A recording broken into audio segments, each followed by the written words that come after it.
All right, let's do it live on a Thursday edition of the Cleveland Browns Daily. I am merely Bo. He is the great Z. The sun is out. Tomorrow, heaven. Little cool, but we're building towards a hell of an afternoon, buddy. We are building here. We're building, and I've decided after some serious contemplation that I don't want to be golfing tomorrow at 1 o'clock. Why would you? I want to be right here with you. Oh, and with God. Gibbe. With the brotherhood. Yeah, with the brotherhood. The true brotherhood. The brotherhood, the fellowship. We're all going to be here. We got. It's. He's not even smiling at he's that. He's texting things. How's He's he not working. even He's smiling? working. Yeah, he's got things. This is how my day is going. Things are changing. Hello, Gibbe. I don't know what time I'm going to have to pluck you away and send you somewhere else for a few minutes. I got pressers. BG's down by like 50 to Akron. Falcons are getting smoked. The Zips have hit 14 threes in the game. Cooper Flagg's done maybe for the year for Duke. In the first game of the ACC tournament. Enough from the clown has called it. He said, Gibbe, bad news. Our Falcons got torched. He's using the past tense. He's saying that it's over. It's cooked. Yeah. John Gross got a squad. Yes, he does. I hope.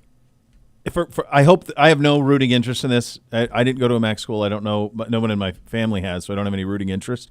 But the idea of if that Akron team doesn't win the MAC tournament, it's a shame that they wouldn't be in the tournurnament because they would be a problem. Yeah. So I think that sucks that like the MAC is like locked into one seed and that's the it. First, what was it, G-Man? The first the first 24 points of the game were all threes from them.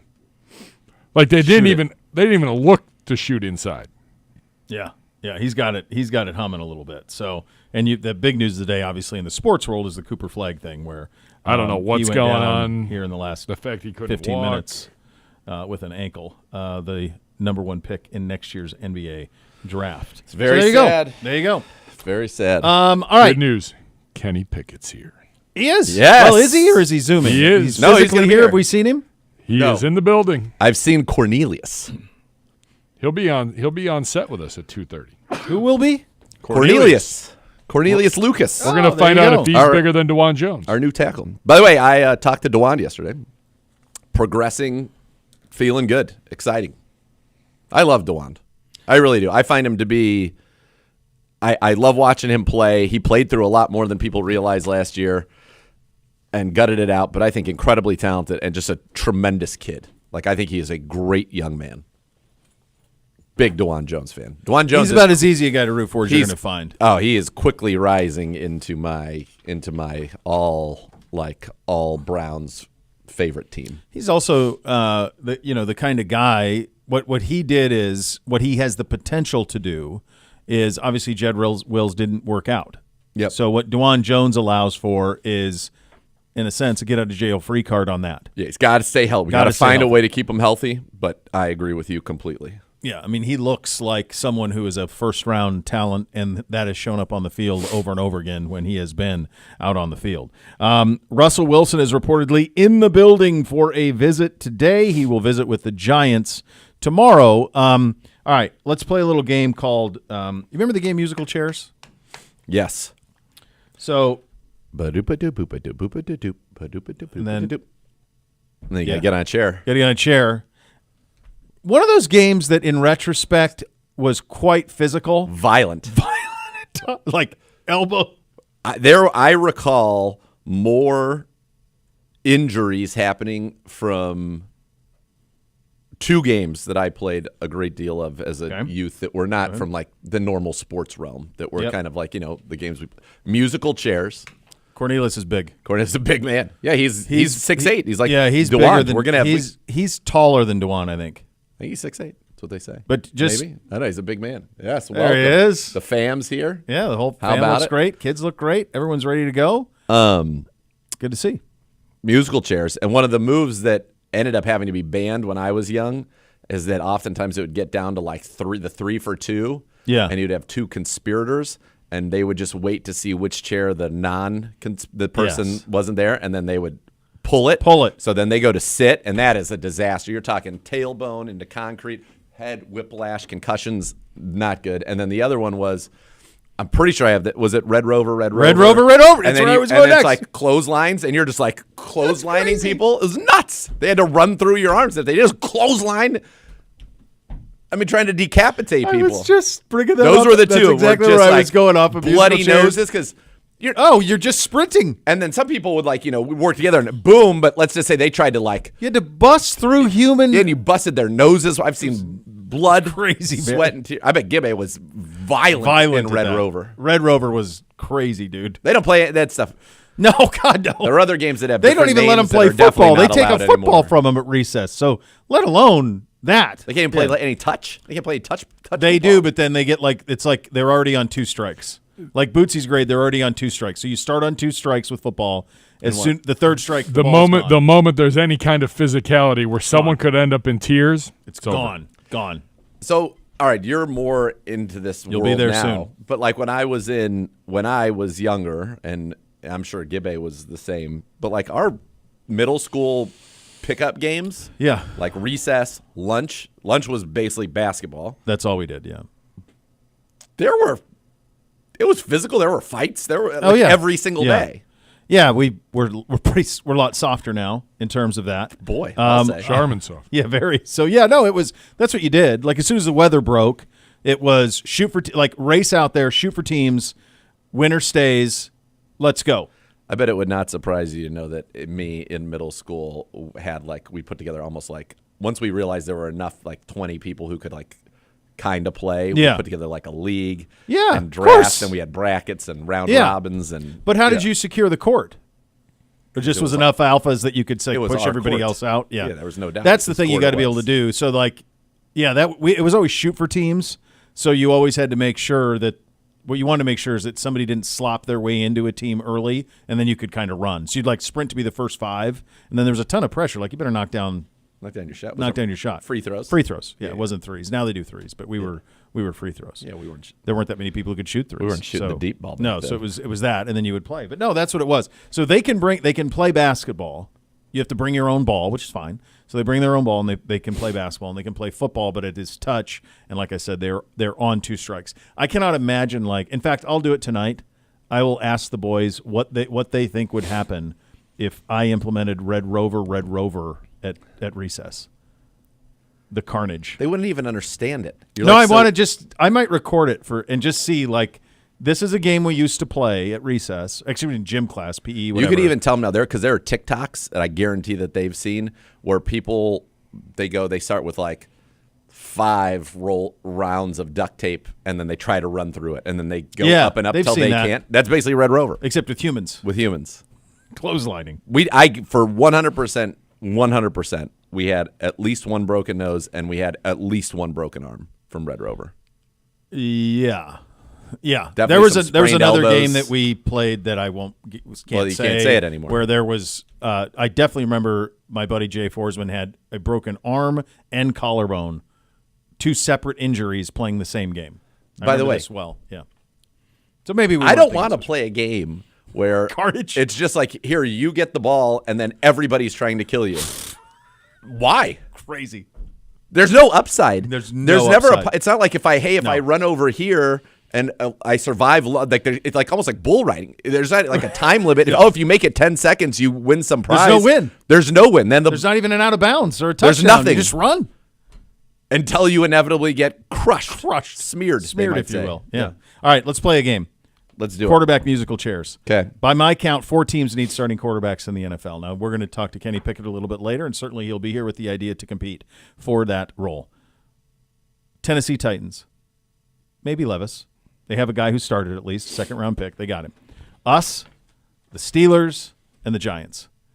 3 of those 4 teams pick 1, 2, 3 in this NFL draft. Yes, they do. The other one is the Steelers. I think 2 of those teams will draft a quarterback. I agree. So you've got Rodgers, who was photographed in Malibu. Great. He lives there, but it's so great. Do you think did he set it up? I don't know. Put a towel on and go down on the beach? The thing that's the most fascinating to me about that picture Yeah. are is the fact that he's using old school iPhone Yeah. corded Yeah. earpods. Probably doesn't want the Bluetooth. That's what I was saying. Must be ayahuasca, good, Yeah. Bluetooth. Bad. Bad. Very bad. I think it's Bluetooth probably is what it is. So he's there. I suppose, I don't know, maybe you could add Minnesota. I think They still have J.J. McCarthy. But they got J.J. McCarthy there. They love him. So, like, yeah. By the way, as a quick aside, I would have bet anything. In my head, I had it that McCarthy went ahead of Penix. And it's not. It's not. No. Penix went 8, McCarthy went 10. Yeah. And then Nix went 12. Uh-huh. I just would have had it in my head. I had it in my head that McCarthy went like 7 ahead of Penix, but he didn't. Penix came off first. Okay, so those are the teams. You got Rodgers out there. Russ reportedly is here today. I think this is how it goes. I think Rodgers goes to the Steelers if he goes anywhere. I think if Rodgers retirement, you don't see him at the Giants. I do not. If Rodgers doesn't go to the Steelers, I think Russ will still end up with the Steelers. He goes back. I think if Rodgers goes to the Steelers, I think Russ ends up with the Giants. Okay. I don't know what the Titans are doing. Mm-hmm. And right now, not that I don't know what we're doing. If to add, you need to add somebody else to that room. I don't know what direction that's going to take. I do believe, and we've said it all along, I don't think that there is anybody out there, whether it is for us, whether it is for the Titans, whether it is for the Giants. Mm-hmm. I don't think there is somebody that could be signed, and I'll even throw Kirk Cousins in this, and or traded for, that would preclude that team, something that we've been talking about, and I know Russell Wilson is here, and, you know, I read that two ways. First way is that, to me, doesn't change anything about what the Browns would do with their first pick. Yeah. Number 2, that is, again, showing that there is nobody wants to be bottom. Mm-mm. They would much rather be a middle class, going nowhere but going somewhere team. Yep. I believe, and I've said it all along, I am okay with Cam Ward or Shedeur at 1 or 2. There is a clear, at this point, growing consensus, and Adam Schefter said it today, that Cam Ward will be the first pick in this draft. Mm-hmm. Yep. If the Cleveland Browns, and I've said this since the Combine, if the Cleveland Browns believe that Cam Ward is that guy, then you need to get to 1. Dude, we were talking about that at the Combine. That's what I said. We laid this out. Like, we know these two quarterbacks better than anybody with the connections we have to these two universities and the coaches at those universities. We should know exactly what these two guys are, what they have, what they can do, what they cannot. We've laid. I mean, this. We've been. I like them this both. The Combine. So you're either in a good me spot, too, but, or but if you being the Cleveland Browns believe that it's Cam Ward and then a gap, get him, and you have to understand that even with the the Watson contract, and now Miles has the big extension, we have some big numbers. Let's say you draft a quarterback here. By 2027, you're actually going to have a lot of money to spend, and you'll have a quarterback a couple of years into a rookie deal that you could build around. Yeah. And that's where you have a chance to really go. Now, you can get your quarterback can play great, and it can turn it around tomorrow, even with some of the limited available resources for this team. And so that's why I still think it is so important to not kick this thing down the road and to find a way to come out of here with the top quarterback on your board. And if you believe you can do that at 2, great. If you think that you have to go to 1, then that's where you got to go. Mm-hmm. But I don't see a situation. Russ, Pro Bowler last year, started really, really well, ended not so well. I think he lost 5 straight and then the playoff game. It's not a long-term solution. Cousins is not a long-term solution. No. Joe Flacco is not a long-term solution. And by the way, I'd be totally fine with Joe Flacco as well. Now, they're calling for me right now. It's got to happen right now. Apparently, I'm leaving. That's fine. All right, you'll be back. I don't know what I've done. No, I think you're fine. You think I'm okay? I don't know. You're fine. Considering who is summoning you, I think you're okay. 1 minute? You're good right now. You're good for another minute or 2. I am waiting for further instructions. All right, that was Connor with the K with a hasty. K was pretty. He's running. Now he's running. Look at the flowing locks. I know. He didn't check his phone. I sent him a text back. I've already talked to the boss, and the boss is like, I will notify you. We'll notify when it's time. The Eagle is officially on the ground. In this case, quite literally, former Eagle. Former Eagle. Yeah. Well played, by the way. Good, very nice. All right, so this is kind of the blocks of and kind of the pecking order of how this stuff needs to go. Yes. Rodgers, the Steelers are waiting on Rodgers. If Rodgers decides he wants to play football in Pittsburgh, that will be their choice. Aaron Rodgers will be the starting quarterback for the Pittsburgh Steelers next year. I think that's where we're at right now around the league. If that doesn't happen, if Rodgers decides he doesn't want to play football or decides he wants to play football for the Giants, then the Steelers will pivot or attempt to pivot back to Russell Wilson. Yep. So there's that part of it. The Tennessee Titans are sitting here kind of in limbo trying to figure out what to do, but they do have Levis, who is a talented guy who's got minimal starts, who year two in a system. You could talk yourself into that from their perspective in the fact that he's still there.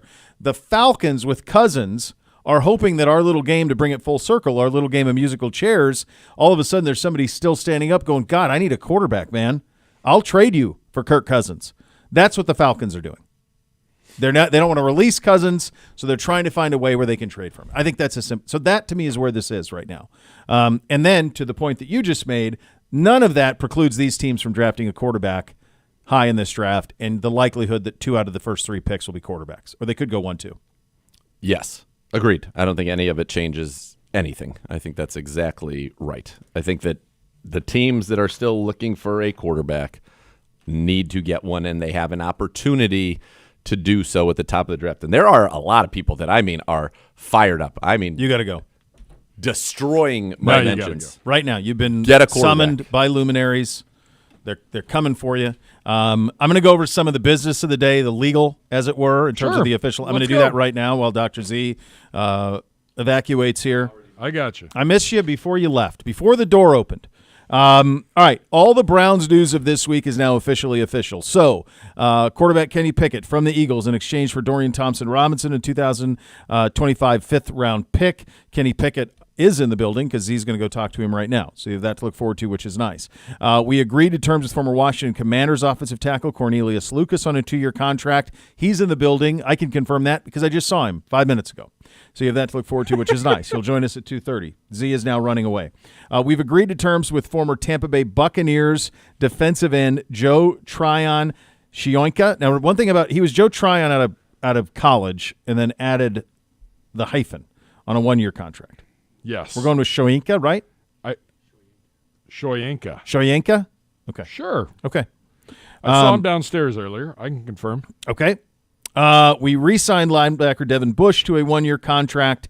We terminated the contract of Juan Thornhill, post-June 1 designation on that, and we terminated the contract of Dalvin Tomlinson. We also have our draft picks officially set. Currently constructed.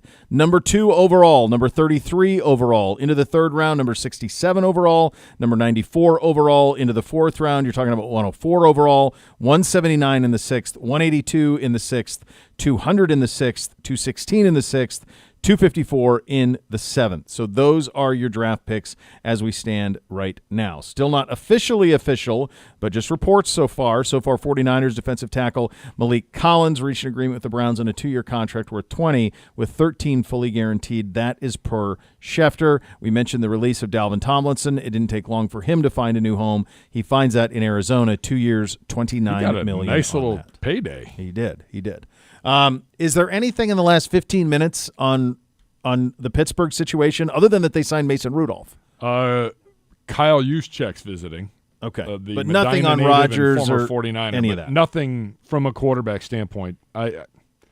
They continue to wait. Now I'm going to start throwing this in. Is anybody botched this more, Steelers or Bengals at this point? Because you go and acquire a DK Metcalf, and now what? Like, you don't have anybody to throw him the football. This is where I am with it. The Steelers didn't botch this if they land Rodgers. If they land Rodgers, fine. I think, and Russ is here, I think that would be an interesting thing to do and an interesting, like, hey, let's see other people, but I still like you, so let's get married. That would be kind of a crazy circumstance if that shook out that way, if Russ ended up back there. So I think there's a lot of splaining to do if that's the way that it worked out. And again, Russ is here today. Yeah. So if they land Rodgers, that's the game of chicken they're playing, is that. And they needed to sign Mason Rudolph today because they don't have anybody really in that room. So Rudolph comes back. It gives them a little bit of protection, not much, because it certainly changes what they are as a franchise. With Rodgers, I could see them over there talking themselves into, we can contend in the North. With Rodgers and this defense and all of it, second year, I mean, you could do it. It's believable. So I think their upside versus falling off a cliff is pretty dramatic. I think it's a big game, a big gamble they're playing. But there aren't a lot of options for them either because, again, they don't have the quarterback. The other one in Cincinnati it's pretty wild. Yes. It seems to me like what they're trying to do with Trey Hendrickson, with T. Higgins, who they already franchise tagged, and with Jamar Chase. I mean, they made Hendrickson available, but all the reporting is they're basically asking for like 6 first-round picks for Trey Hendrickson. And it's not realistic for Trey Hendrickson. So no. It's kind of like, all right, you could seek a trade. We're not going to pay you. You can seek a trade, but what we're asking for in the trade is so extreme that it's almost impossible to see a scenario how anybody would make the deal. So what they're going to I guess what they're banking on, what seems to me like what Cincinnati's banking on is Joe Burrow will lift all boats. And when we get to training camp next year, if we don't have new deals for all these people, they'll show up and play because Joe's here. That's a hell of a gamble. But that's what it seems to me like they're doing. And then you're going to have an unhappy quarterback. You're going to have 2 unhappy wide receivers. I cannot believe that we have not heard more from the wide receiver about the negotiations. Are they just not even happening with that organization? I mean, you're not hearing anything out of Cincinnati about this. Nothing. I would love to know, like, are we still as confident that everybody's going to be on the same page on day one of training camp? No, I'm not, and I didn't think it was ever possible for them to keep all of them. Yeah. But it also appears that their ask for Trey Hendrickson is so extreme that there's almost impossible to get a deal done. It's kind of where they're at. Yeah. So, yeah, it's the Rodgers domino has to fall first, and then from there, and who knows what happens with this meeting between us and Russell Wilson and what that could be. Who knows? Right? Don't know. But there's a fact-finding that's going on there. We want to add to the quarterback room. Russ could be that guy. There's also the Giants. As I said, you really got 4 teams.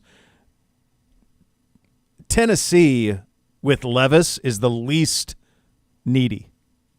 Agreed. Because you could talk yourself into, let's see what he does with a good offensive line. Year 2 in the system. We don't have a ton of weapons. Our defense isn't that great. Let's see what he can be. That part you could see. But other than that, it's us, the Steelers, and the Giants, and it's quarterback musical chairs. And one of those dominoes has to fall. And it's got to start, it feels like, with Rodgers, because then there will be a reaction off of all of that. So that's where you stand. Those are your hot topics of the day. You're presented by University Hospitals, Filter Healthcare partner of your Cleveland Browns. Oh, Cooper, your boy's back. Flag's back. They taped him up. He's headed back to the bench. He's on the bench. The last time I saw him, he was in a wheelchair. But he's on the bench now, taped, right? Now he's taped, but Duke's up 5. We've made a little bit of a run. Yeah. We were down 12. That's good to hear. Yeah. I can't get access to it in here. Oh, it's sad, Kev. It's very sad. Hate to see it. It's very distracting. As long as he's healthy, they're a 1 seed. Yeah. I mean, you and I talked about it. It goes back to the Cincinnati, the Bearcat. Oh, days. yeah. Kenyon Martin. Yeah. Hey, you know, it was, do you remember 5 years ago today? That's the year the sports world stopped. Was this day 5 years ago. The Wednesday before Fred Hoiberg, remember, collapsed in Indy. Yep. At the Big Ten tournament, and everyone's like, "Oh my God, can you just die from COVID like instantly?"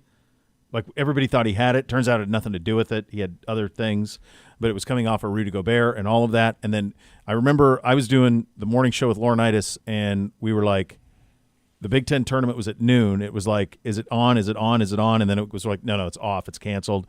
The Ohio State girls basketball tournament was about ready to get started down in Columbus. They had the girls like on the court, and then Mike DeWine shut it down, called everybody off. We're done. Shut it down. We did this show here through the rest of the week, I feel like. It was the Friday. It was the next day that it was like, I'll see you, and I don't know when. Yeah, I packed up. I Packed had up all the multiple gear? Cases. We had 4 cases of gear. You All get the this, gear, you all get this. Yeah. Here's Everything all the you're things gonna you need because I don't. We don't know when. We stood right there. The building was empty. By Friday, it was empty. We were it was you, me, and Z were the last 3 Yep. in here, and we stood right there, and it was like, I don't know when I'll see you. We had no idea. Yeah. And I remember I went to Heinen's to get groceries that weekend, and it was like I was dressed like Doc Brown stealing plutonium, like head to toe covered, goggles, the whole bit. That was 5 years ago. In a way, it seems like a blink, and in a way, it seems like another lifetime. Yeah. It's hard to believe it, but that was 5 years ago. Today is when it really was stopped. And I remember the Ivy Leagues canceled the week before.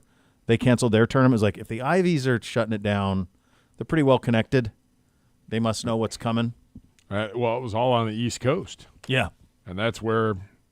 Yeah, it just went. Yep. And shut down. That was 5 years ago. Today. That's crazy. Yeah, pretty wild.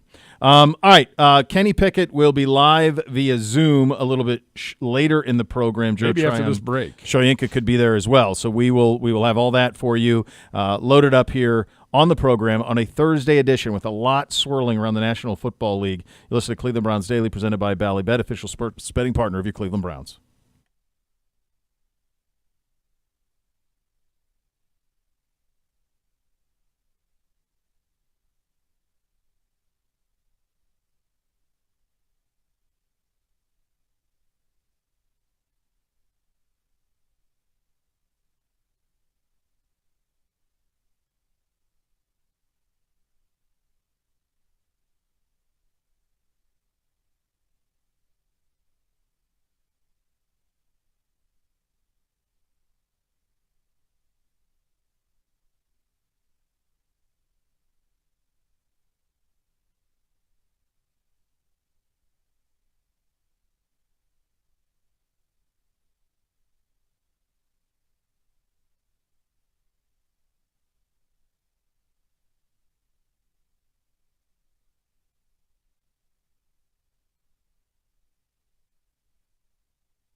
Kenny Pickett. Welcome to Cleveland. We'll get you started here with Mary Kay. You guys know. Mary Kay. Okay, sorry about that, Kenny. Yeah, just wondering, how do you feel about coming over to the other side of this Pittsburgh-Cleveland rivalry, and what kind of an opportunity does this present for you? Yeah, it's going to be great. The AFC North obviously is very competitive, and playing in it for my first 2 years in the league, I understood that quickly. The games aren't always pretty, but it's a violent, style of football. And I'm excited to get back into it. And I just think it's a great opportunity to go compete again. That's really all you can ask for. And that's what I was told here, coming in here, having an opportunity to compete again. So I'm very excited for that.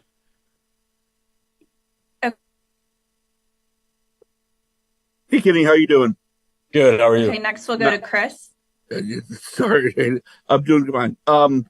Did you have any idea that this was in the works? That had Howie or anybody in the Eagles told you that that this potentially could happen?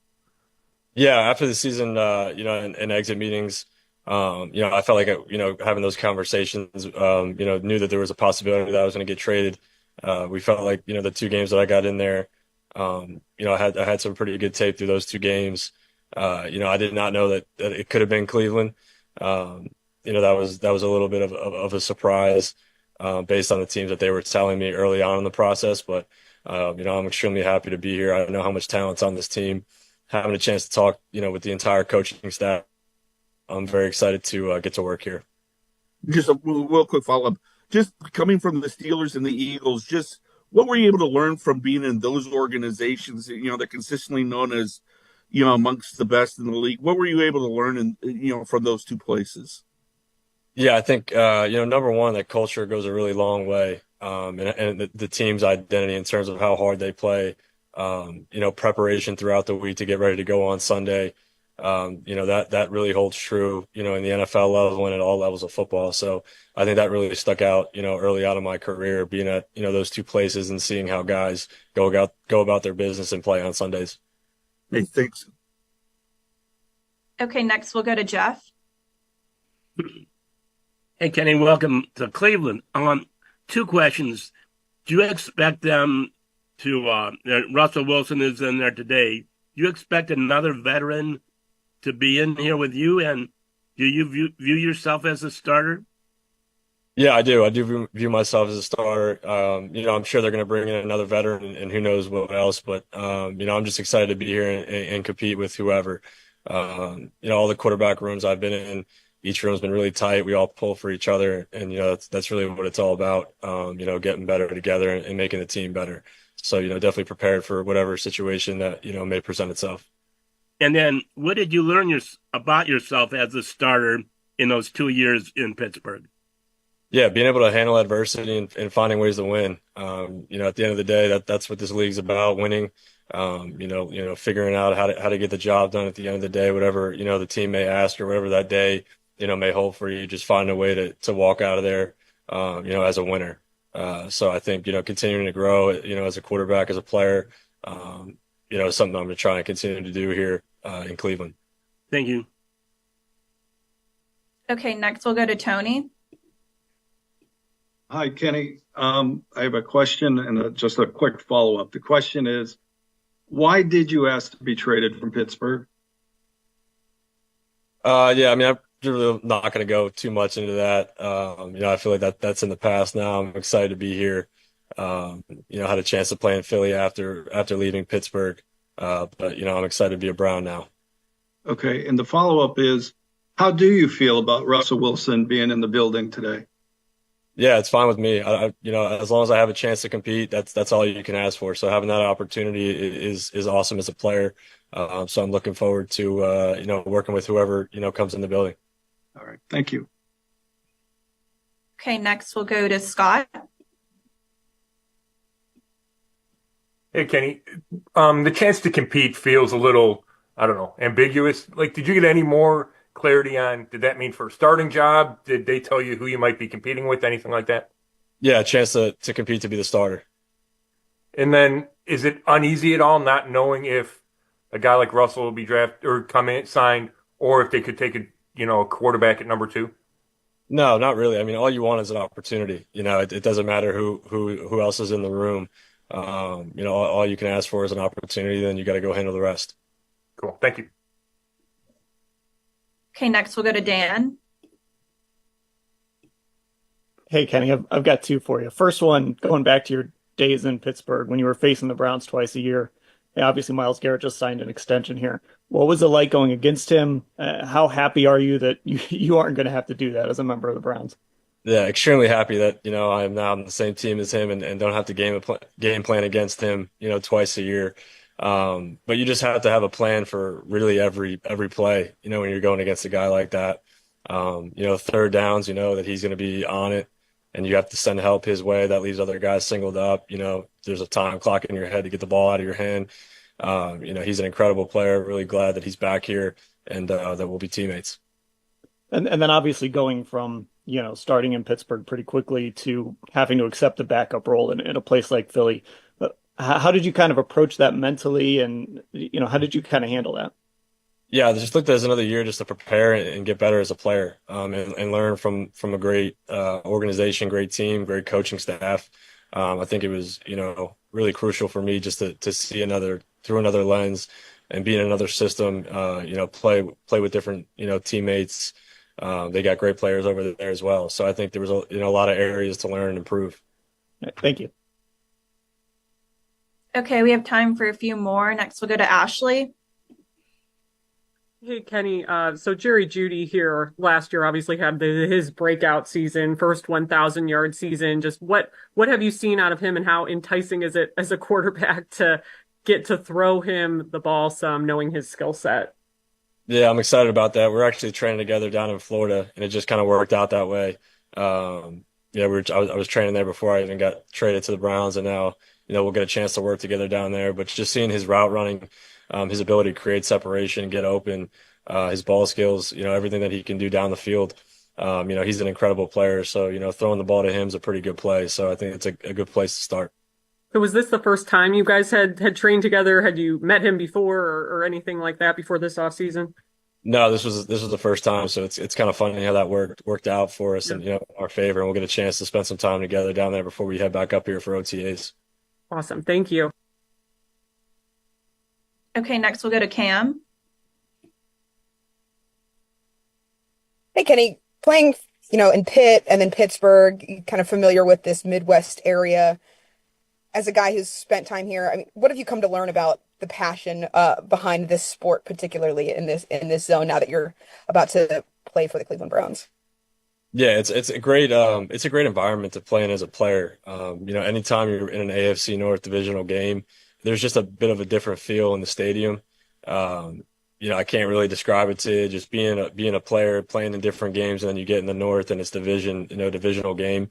There's a lot more on the line. The fans really do care. They're really passionate about the teams and want to see their teams do well. So as a player, it's an honor to play, in a stadium like that. And, I take a lot of pride in it and, work hard to be the best I can to go out there, and perform. Thanks, Cam. Next we'll go to Joe.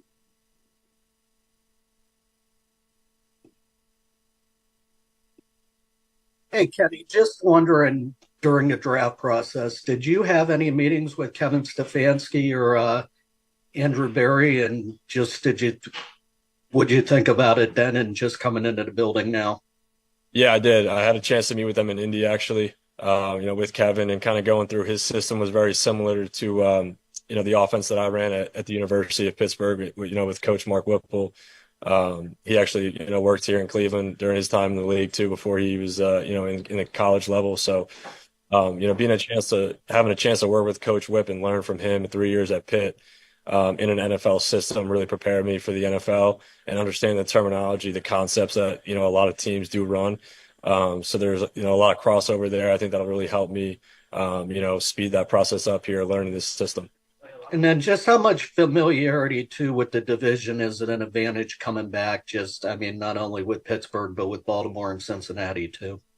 I think it's definitely a big advantage. Just understanding the style of play when you're playing in December and January, what those games kind of look like. It usually comes down to one possession, at the end of the game.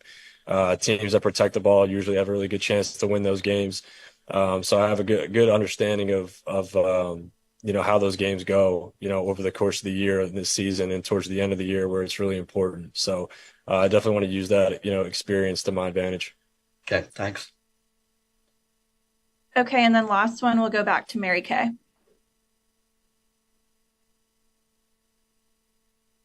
Yeah, Kenny, I'm just wondering, with the Browns having the number 2 overall pick in this draft coming up, and them really taking a serious look at either Cam Ward or Shedeur Sanders, who will, if one of those guys gets drafted at number 2, they're probably going to start as rookies, or at least give whoever a real run for their money as rookies. So just wondering, what is your mindset knowing that there's a very good chance that they could take this quarterback at number 2? Yeah, I think my job's simple. I just go play quarterback. That there's people that go make those decisions. And I have no say in it. I really love my job, and I wouldn't trade my job. So I like to go out there, throw the football, compete. Like I said before, whatever happens. And I'm just excited to be here and go play. Thank you. You got it. Thank you. Great. Thank you, Kenny. Yep. Thank you, guys. Appreciate it. All right, there you go. Kenny Pickett available with our local media here for his introductory press conference. You got a chance to talk to him one-on-one right before that presser took off. Your impressions? Yeah, impressive young guy, confident, and somebody who feels like he deserves a chance to once again be a starter in the league. And quite frankly, when you're 15-10 in the National Football League, yeah, as a first-round pick, that's pretty good. Mm-hmm. And it's kind of amazing that he's not necessarily playing. Now, I know that you have a situation in which, there may have been some limitations in his game as he was a young player in terms of he wasn't like, this is a guy who wasn't going out and throwing for 300 yards and 3 touchdowns every week. But he has some clutch meter. Of his 15 wins, 7 of them had game-winning drives. And if you think about that, means of the 14 with the Steelers, 7 of them had game-winning drives because when he was the game that he played and started for the Eagles, he was very efficient and there was an absolute blowout of the Dallas Cowboys, so he didn't need to have a game-winning drive. I said it yesterday in the middle of the show. I'm totally intrigued to see him get an opportunity. Yeah. And compete. And does that mean he's the day one starter? No, I still think that you need to go, and he's a bite at the apple. And he's hungry. He learned a lot in Philadelphia last year. Talked about that behind Jalen Hurts, working with Jalen Hurts. He's talked to a lot of guys around the league who have been in similar situations where they were, drafted, didn't work out with their original team, and are trying to find their way somewhere else. So I liked him. I thought he was an impressive guy, and I think that, like I said, it's letting him compete, whatever that looks like. That's great, but I don't think it changes in any way, shape, or form that if you're all in on Cam Ward, that you do whatever you have to do to get to the number 1 pick to take him. And then if you're not all in on Cam Ward, if you like him and Shador basically equally, then you're good at 2. I don't think it should change what you're doing. I think it should change nothing about your draft plans. I do think it gives you another player who is young, who is talented, who had the pedigree to be a first-round pick in the National Football League, who's won in the NFL. I said it again, and it's 15-10, a 60% winning percentage. That is really that's a very good winning percentage in this league, and it's the best we've had here since I've been in this organization. Yeah. I like the phrase "bite at the apple." That's what it is. It's not that dissimilar to what the Jets did with Justin Fields. It's really not. It's not that dissimilar than what the Colts did with Daniel Jones. It's a former first rounder who, in a new setting, maybe there's something there. The difference between this circumstances and those, this is probably most similar to the Colts situation, where Daniel Jones is, I think all of us presumed starter. Yep. But Anthony Richardson is going to get a chance, and they're going to have a competition. Fields is the starter with the Jets. Like 100%. That's it. 100%. He's the starter. Kenny is going to get a chance to compete. Yep. And who's in that room and what does it look like? Who knows for now? But he's going to get a chance to compete for that job. Yeah. And that's it. That's it. That's all. And that's all you can ask for, right? Yeah.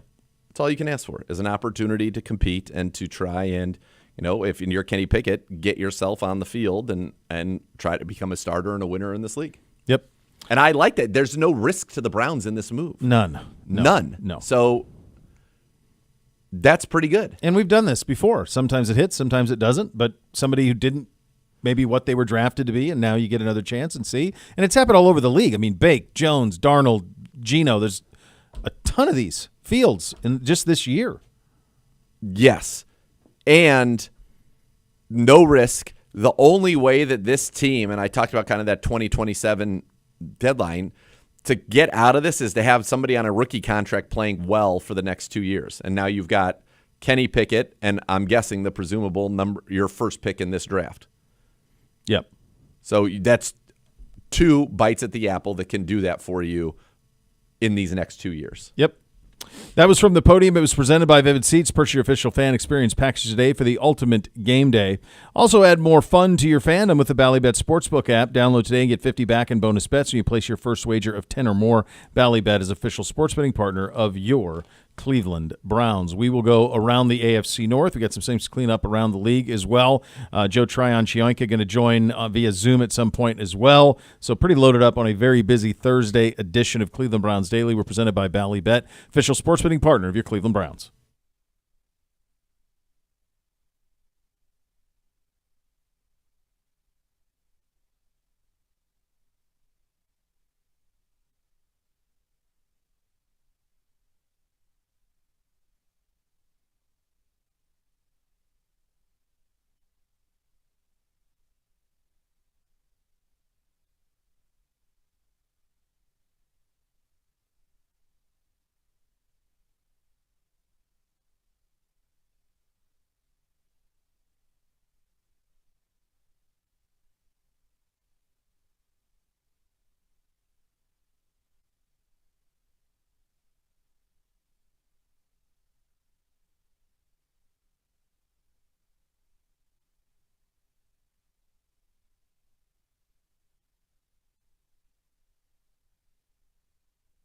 Back to the podium. Joe Tryon-Shoyinka joining via Zoom his press conference. Let's have a listen. Making plays in the backfield, disrupting the flow of offense. Gotcha, John.